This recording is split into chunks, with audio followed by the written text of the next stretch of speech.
ఈ విషయం చెప్తుంటేనే నాకు కాస్త ఎమోషన్గా అనిపిస్తుంది. ఇక్కడ కనిపిస్తున్న ఈ మహిళ పేరు రత్నా దేబ్నాథ్. కలకత్తాలోని ఆర్జికర్ మెడికల్ కాలేజ్లో ఒక మహిళా డాక్టర్ని టీఎంసీ గూండాలు అత్యంత దారుణంగా బలాత్కారం చేసి చంపేశారు. ఆ చనిపోయిన మహిళా డాక్టర్ ఈ అమ్మ కూతురి. ఇప్పటికీ ఆ అమ్మాయికి న్యాయం దొరకలేదు.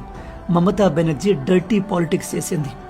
ఈ పని చేసిన ఏ క్రిమినల్ని కూడా ఆమె శిక్షించలేదు. పైగా వాళ్ళను కాపాడే ప్రయత్నం చేసింది. అందుకే ఇప్పుడు బీజేపీ ఈ అమ్మకి టికెట్ ఇచ్చి మమతా బెనర్జీకి అగెన్స్ట్గా పోటీ చేసేలా నిలబెట్టింది. ప్రజెంట్ మీరు ఎలక్షన్ రిజల్ట్ చూస్తుంటే ఈమె మెజారిటీలో ఉంది, లీడింగ్లో ఉంది. ఈమె క్యాంపెయిన్ కోసం ప్రజల దగ్గరికి వెళ్తే ప్రజలంతా ఏడుస్తూ ఈమెను పలకరించారు.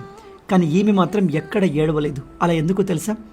ఈమె ఒక శపథం చేసింది, తన కూతురుకు అన్యాయం చేసిన ఎవ్వరిని వదిలిపెట్టను అని. అలాగే బెంగాల్లో ఏ మహిళకి, ఏ అమ్మాయికి మళ్ళీ ఆ పరిస్థితి రానివ్వను అని.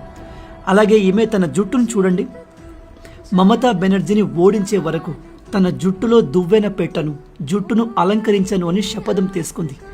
ఇప్పుడు ఆ శపథాన్ని ఆమె నిర్వర్తిస్తుంది అండ్ త్వరలోనే గెలవబోతుంది. నిజంగా ఈ అమ్మకి సెల్యూట్.